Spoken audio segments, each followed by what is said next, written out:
intensitas insentif dan pengukuran finansial dan non-finansial. Ukuran kinerja yang disukai adalah ukuran yang sensitif terhadap atau yang berubah secara signifikan dengan kinerja manajer. Mereka tidak banyak berubah dengan perubahan faktor-faktor yang berada di luar kendali manajer.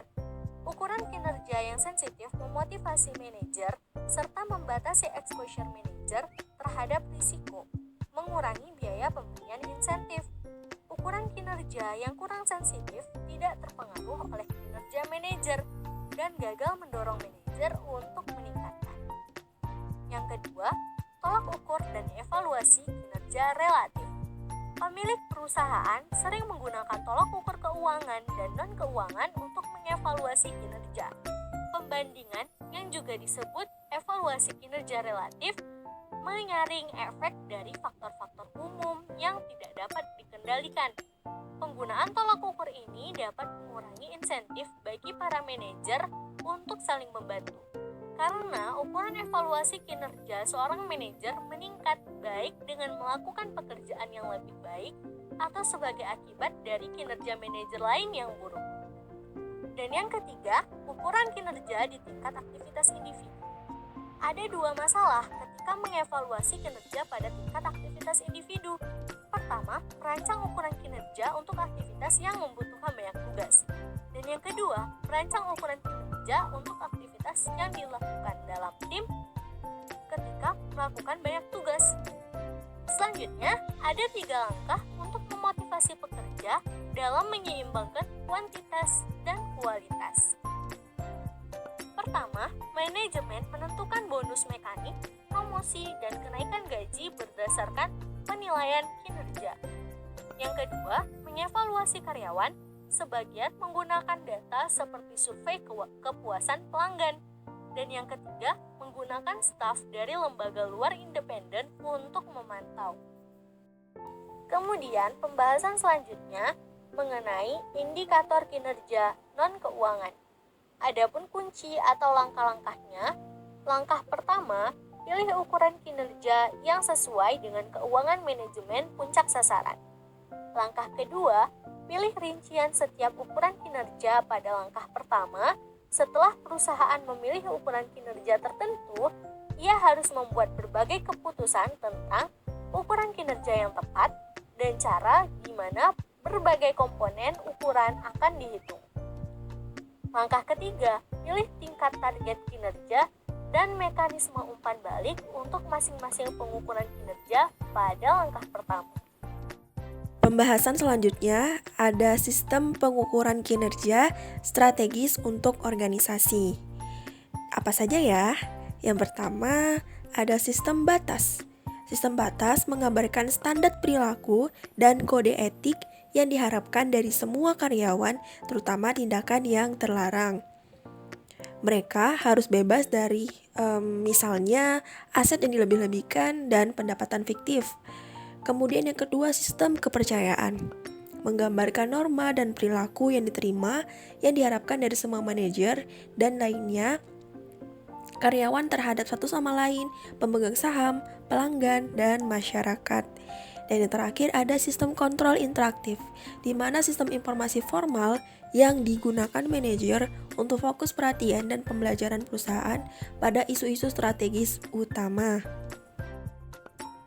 Kemudian pembahasan selanjutnya ada sistem pengukuran kinerja di lingkungan yang tidak pasti. Yang pertama ada pengukuran aset alternatif. Ini terdapat menjadi 2. Yang pertama, biaya saat ini dan nilai buku bersih. Nah, kalau biaya saat ini, biaya pembelian aset saat ini identik dengan yang saat ini dimiliki atau biaya pembelian aset yang menyediakan layanan seperti yang dimiliki saat ini jika aset identik tidak dapat dibeli. Kemudian nilai buku bersih. Pendukung penggunaan nilai buku bersih sebagai dasar investasi berpendapat bahwa hal itu tidak membingungkan karena konsisten dengan jumlah total aset. Yang kedua, balance scorecard. Metode pengukuran hasil kerja yang digunakan perusahaan atau bisa disebut dengan strategi manajemen. Evolusi balance scorecard. Balance Scorecard telah mengalami evolusi perkembangan, yaitu Balance Scorecard sebagai perbaikan atas sistem pengukuran kinerja eksekutif, Balance Scorecard sebagai kerangka perencanaan strategis, Balance Scorecard sebagai basis sistem terpadu pengelolaan kinerja personel. Ada 4 dimensi Balance Scorecard menurut Kaplan dan Norton. Yang pertama yaitu perspektif keuangan. Pengukuran kinerja keuangan menunjukkan apakah perencanaan, implementasi, dan pelaksanaan serta strategi memberikan perbaikan mendasar. Yang kedua, perspektif pelanggan. Tolak ukur pelanggan dibedakan dalam 2 kelompok, yaitu Core Measurement Group atau kelompok inti dan Customer Value Proposition atau kelompok penunjang. Yang ketiga, perspektif proses bisnis internal. Menampilkan proses kritis yang memungkinkan unit bisnis untuk memberi value proposition yang mampu menarik dan mempertahankan pelanggannya. Prinsip proses bisnis internal adalah yang pertama itu proses inovasi, yang kedua proses operasi, dan yang ketiga pelayanan purna jual. Yang keempat, perspektif pembelajaran dan pertumbuhan. Perspektif pembelajaran dan pertumbuhan mencakup 3 prinsip kapabilitas, yaitu kapabilitas pekerja yakni kontribusi pekerja pada perusahaan, kapabilitas sistem informasi yakni tingkat ketersediaan dan ketepatan informasi serta waktu untuk memperolehnya, dan iklim organisasi yakni mendorong timbulnya motivasi dan pemberdayaan. Adopsi Balance Scorecard konsisten dengan Kaplan dan Norton pada tahun 1992, 1996, dan 2001. Dibedakan antara 2 jenis adopsi Balance Scorecard. Nah, yang pertama ada Balance Scorecard sebagai sistem pengukuran kinerja atau biasa disebut Performance Management System. Nah, Balance Scorecard sebagai sistem pengukuran kinerja itu sebagai pengantar manajemen sistem kinerja komprehensif yang menggunakan seperangkat ukuran kinerja keuangan dan non-keuangan yang koheren yang mencakup semua perbedaan perspektif. Nah, yang kedua ada Balance Scorecard sebagai sistem manajemen strategik atau Strategic Management System. Nah, Balance Scorecard sebagai sistem manajemen strategik itu sebagai adopsi manajemen dari sistem pengukuran kinerja yang mencakup semua perspektif, yang berbeda dengan terkait erat dengan strategi perusahaan dan penerapannya.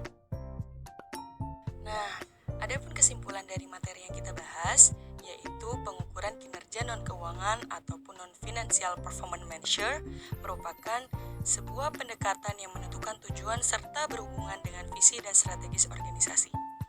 Pengukuran finansial dan non-finansial dapat dengan menggunakan Balance Scorecard yang menawarkan cara bagaimana mengukur kinerja secara integritas dan terkoordinasi.